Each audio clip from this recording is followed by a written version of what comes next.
E agora a entrevista do dia com Denise Campos de Toledo. E agora nós vamos falar sobre as quebras de contratos entre empresas e trabalhadores, entre consumidores e credores, enfim, todas as mudanças provocadas por essa pandemia. Eu converso agora com o Eduardo Fleury, que é economista, advogado, tributarista e sócio da FCR Law. Eduardo, boa noite. Boa noite, Denise. Bom, a gente está falando em quebra de contratos, na verdade está havendo muita negociação e se prevê muitas dificuldades.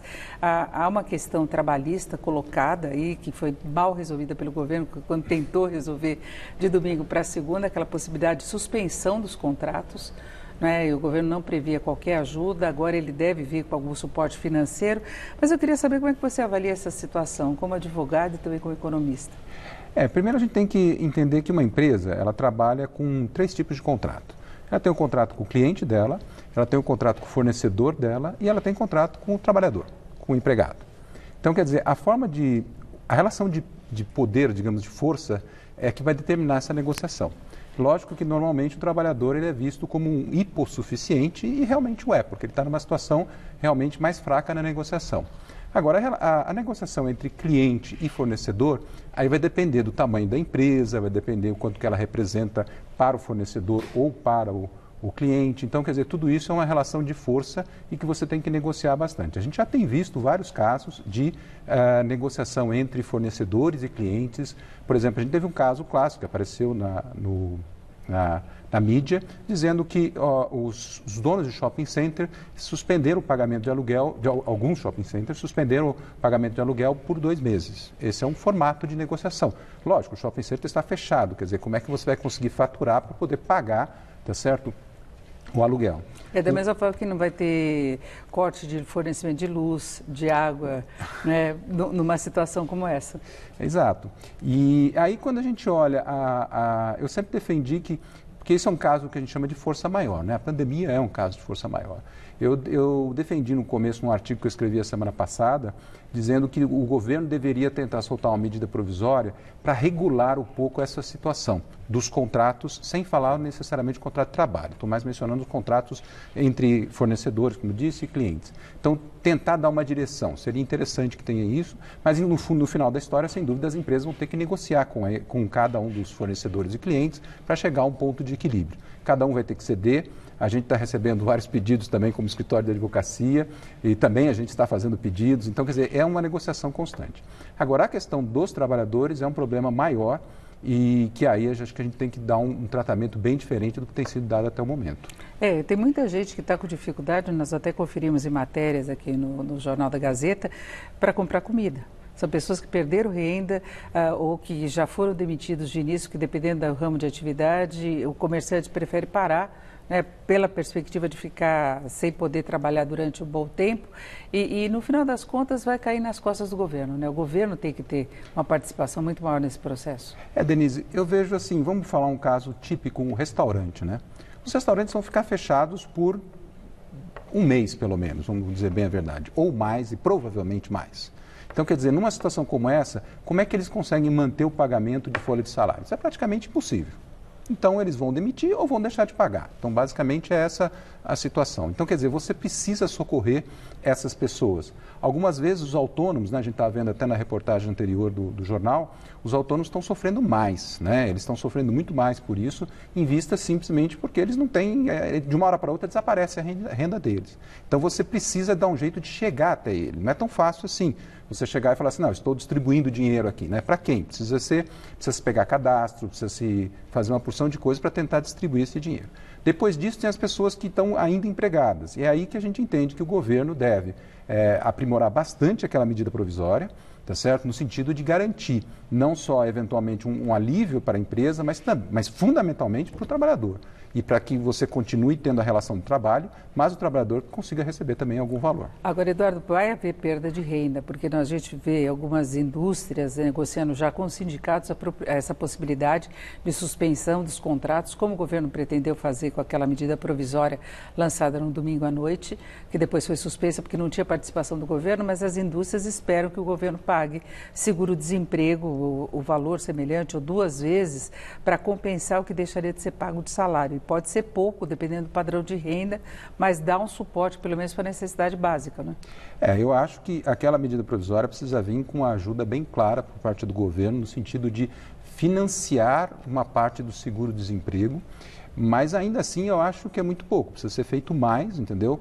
E a gente estava discutindo isso, era importante. É o momento, falando agora mais como economista e menos como advogado, é o momento do governo abandonar a questão de déficit público, controlar déficit público, déficit zero, superávit. É o momento de abandonar. Todo mundo está fazendo isso e a gente também tem que começar a fazer isso. A gente tem que começar a falar, nós temos que gastar para sustentar isso. Porque a gente está no momento, e como a gente vai diminuir muita produção, não tem jeito, já está diminuindo, e vamos diminuir muita produção, nós temos que consumir o que a gente acumulou ao longo da vida.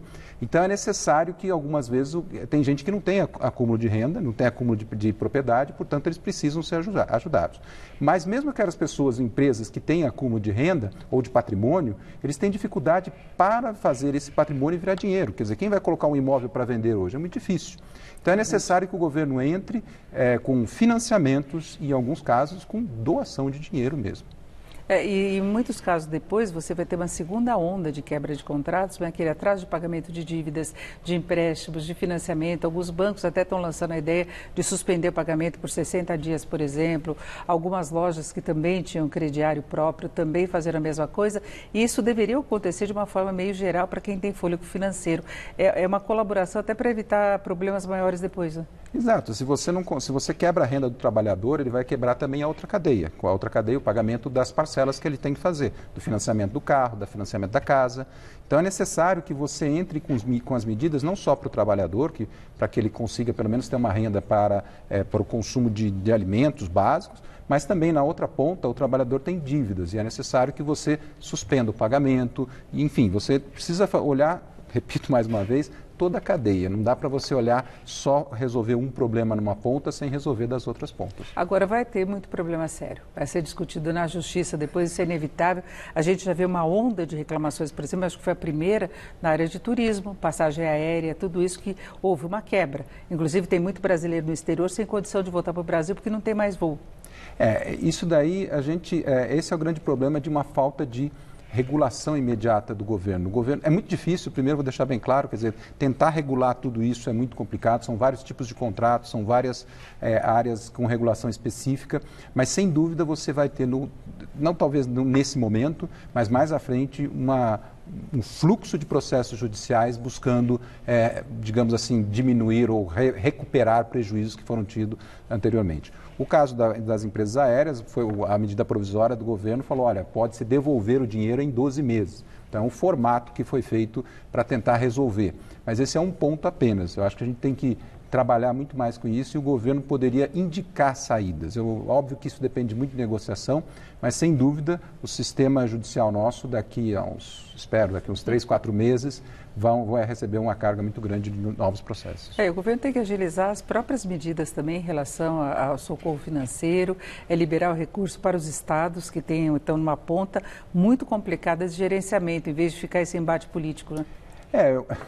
Essa é uma questão que a gente vê, por exemplo, a área de tributos federais. Já era a hora para o governo ter soltado uma medida no sentido de postergar os pagamentos do tributo federal, o parcelamento ou qualquer outro tipo de medida nesse sentido. Não é só o simples. Não é só o simples, ele está muito atrasado nisso, as empresas já estão sem caixa para fazer o pagamento, então é necessário que isso já seja feito. E, óbvio, os estados, de uma hora para outra, e municípios passam a ter muito mais gastos. Quer dizer, como é que eles vão financiar isso, né? Então, esse é um ponto que o governo federal é o governo que pode emprestar dinheiro. Os estados e municípios estão limitados, eles não podem tomar recurso. Não podendo tomar recurso, eles têm, portanto, que receber dinheiro do governo. E o governo tem maior liberdade para captar recursos do mercado, inclusive, ainda que a dívida publica aumente, é o caminho. Não tem outro jeito, o governo vai ter que emprestar dinheiro. É um momento, se você olhar, é um momento quase de guerra, ou talvez até pior do que a guerra. E é necessário que a gente tenha, em todos os momentos de guerra, Segunda Guerra Mundial, Estados Unidos, a dívida cresceu bastante, não tem outra saída. A dívida vai ter que aumentar. Agora, qual o motivo para isso não interessa nesse momento. A gente vai ter que fazer isso e vai ter que gastar mais. Pensar no ajuste fiscal depois. Pensar no ajuste fiscal depois e tentar trabalhar para evitar, sim, existe uma reclamação correta do governo que não pode cair na história dos lobbies, né? Todo mundo aparece lá tentando também ajeitar alguma coisa que vem do passado, que não vem daqui. Então, precisa ter esse cuidado, é verdade. Precisa ter esse cuidado para evitar que você dê favores que estão beneficiando quem não precisa. Então, acho que precisa ter... Critério, né? Critério. É um trabalho árduo, difícil, mas tem que ser feito. Perfeito. Eu conversei aqui com o Eduardo Fleury, que é economista, advogado tributarista e sócio da FCR Law. Eduardo, muito obrigada. Uma boa noite. Obrigado pela oportunidade. Com vocês. Lembrando que essa entrevista da Denise, os comentários do Josias e do Neumann e produção